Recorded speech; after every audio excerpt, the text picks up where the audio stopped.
Hey, Photo 20. So, welcome back to your next lecture. Your next assignment is portrait. And I have a PowerPoint that I'm going to present in this video. And then in another video, I'm going to show you some samples from some student work and some professionals.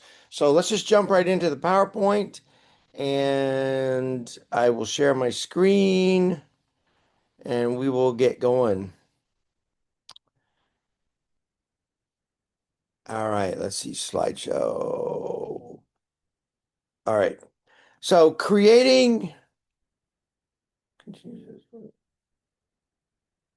um creating natural light portraits. Your assignment, create beautiful natural looking portraits using just available light. So this assignment is meant to introduce you to basic portraits. This is a beginning class, so I don't expect you to do, anything super fancy, but I do want you to follow these instructions and come up with a really nice, pleasing portrait. Please do not use the flash on your camera. So we are looking for natural light. All right. We are not using the flash. Here is this portrait here is a student's work. And this is a good example of nice soft light, sharp focus, and good blurred background. And we're going to learn all about that. All right. So natural light portraits. What makes a good portrait? So thoughtful composition and framing, clear subject and clean background. All right. We don't want a cluttered background.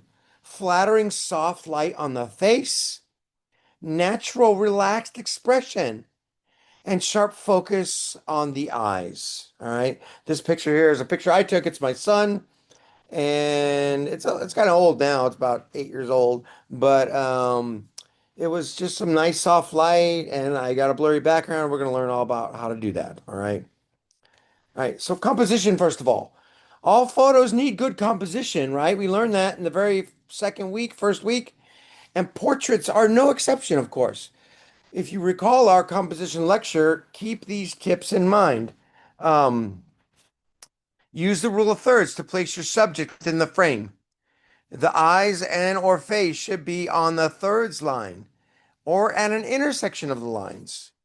Avoid placing the horizon. So if you're out shooting at the beach or something or outdoors, you know, avoid placing it through their head or through their neck. It can create an awkward, unbalanced framing. It looks like something's cutting through their head.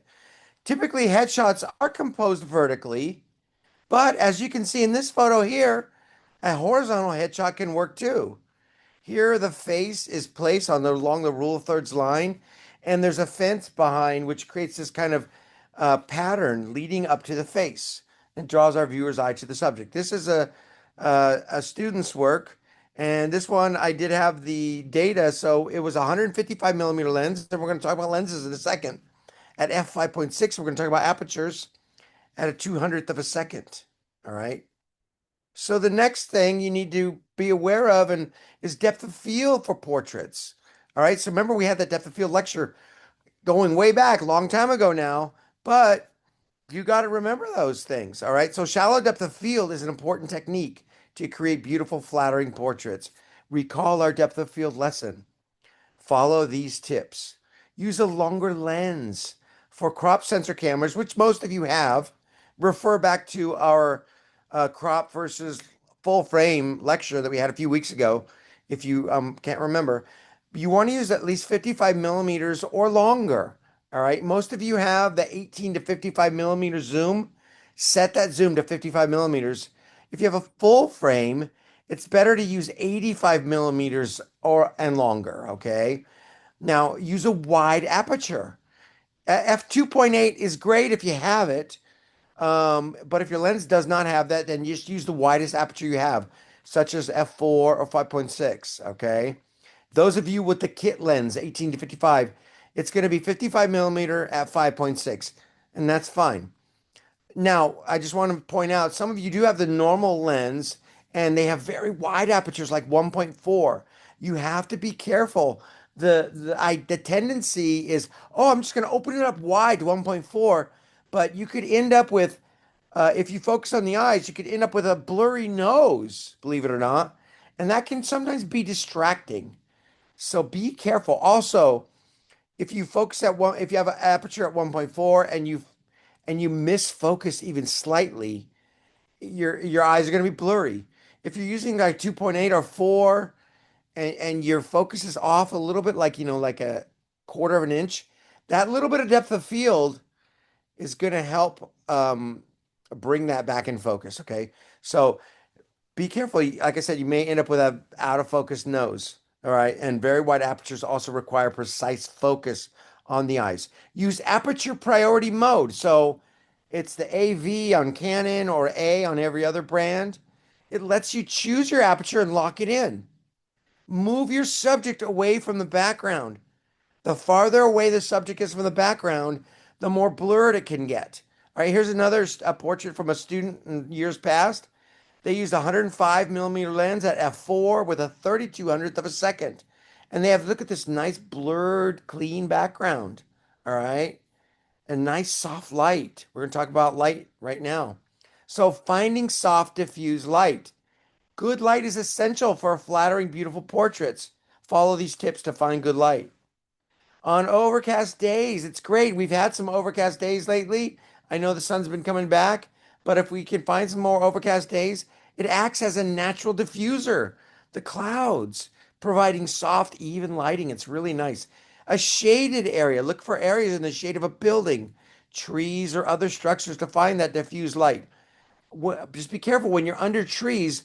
Watch out for speckled lighting.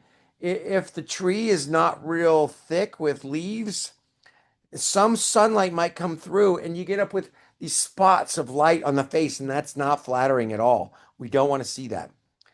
Avoid harsh, direct sunlight. So don't go out at high noon when the sun is way up here. And it's going to shine. It's going to make, look at, it's just like this light here. I've got this light in the ceiling, right?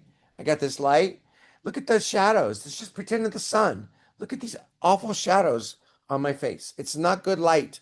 All right. So avoid that. All right. So by seeking out overcast days and shaded areas, you can capture natural light portraits with soft diffuse lighting. Avoid that harsh direct light for most flattering results. So here are some more portraits with outdoor soft natural light. These are all from Pixabay, which is a website you can go and get free photos that photographers have donated for use. So none of these are copyrighted. The photographers have given their copyright away. And so we have, three nice portraits here with really nice soft light. You could do a 3/4. This is almost a full length there in the middle. You could do, this is kind of a half portrait on the left and more of a headshot on the right. Okay, you can do anything like that you want. So, but find that soft, natural light. Okay. Now, another thing that makes a really good portrait is a natural, relaxed expression. Here's another photo from Pixabay. So talk to your subject. Help them feel comfortable in front of the camera. Tell them jokes if you're good at that. Ask them questions. Talk to them. Get them at ease at the process. The more at ease they are, the more comfortable and the better the photos, the portraits are going to look. Be prepared to take a lot of portraits. Don't don't tell your friend or your model, whoever you've got, hey, we're going to go out and do this in like 5 minutes. No, no, no. Try to get them to commit to at least like 30 minutes or more if you can, because if you take, if you just take like 10 pictures, they're never going to get a chance to relax and be at ease. So you want to plan to take like 30, 40, a lot of pictures, and probably only going to use the ones towards the later part of your session when they are more comfortable. All right. Now, so sharpness tips. This is kind of the final tip. A portrait should be sharp. All right, especially the eyes. So starting with the eyes. To achieve that sharp focus on the eyes, now this is something you're going to have to look in your manual how to do. Every camera is different, so I can't really give specific instructions. Find your manual or find a video online. If you can't figure it out, you can message me and I'll help you. You want manual focus point selection. So if you look at this little graphic here, Some cameras have a whole bunch of focus points and you can move them around. You got like a joystick or a wheel or something. You want to move that around so that that focus point is on the eye that's closest to the camera. Okay. Um, Now, some newer cameras, mirrorless cameras specifically, usually have what's called eye autofocus, and it will grab the eye and focus on it. It's very, it's very like a smart camera. Use that if you have it. All right. But notice this photo here. Nice soft light, blurry background, sharp focus, sharp eyes, right? Keep your camera shutter speed fast enough to prevent shake. All right, this is a killer. If you have camera shake, no amount of AI is going to be able to fix that. We're not using AI anyway. All right, so remember our lecture way back on shutter speeds? We talked about the shutter speed rule. You take your lens focal length. Here's a lens right here. It's a smaller lens, but it's a longer lens. It's small but long. This is a 55 to 210, all right, from a small mirrorless camera. If I was going to shoot this at say 100 millimeters, then I would make a fraction 1 over 100, and I would want my shutter speed to be at least like at that point 1/125th. Even better would be to double and go to 1/250th. Okay, so remember your lecture. Go back. You have to refer back to that in the shutter speed lecture way back, second, third, or fourth week. All right. Now, if your shutter speed is too slow, what can you do? Well, you need to raise your ISO. Remember our ISO lecture. If you have to raise your ISO to get that fast shutter speed, that's okay. All right. Lightroom has some really good tools for noise reduction. Okay. If you have a blurry photo and low ISO, it doesn't matter. It's almost useless. You just throw it away, delete it. But if you have a nice sharp photo, maybe a higher ISO, 1600, 3200, there are ways to bring down that noise reduction software, okay? So use those tools. So in closing, in review, remember to use good composition, use shallow depth of field, use aperture priority, find soft natural light, talk to your subject, help them feel comfortable and achieve natural expressions. Use focus point selection or eye autofocus, and use a fast shutter speed to prevent blur. Now, your assignment is to create one pleasing portrait of a person using natural light. For extra credit, you can do a pet. All right. You must do a person. And if you want to get extra credit, you can also do a pet. Okay. And I'll throw in like 10, up to 10 points of extra credit. All right. For that pet. It's got to be a good picture. So I'm not going to just automatically give out 10 points. You got to be a good picture of a pet. All right. So it's got to follow all the rules. So all of those rules we just talked about for people portraits follow for pets. Check it out. Here's this cat. Shallow depth of field, soft light, sharp eyes.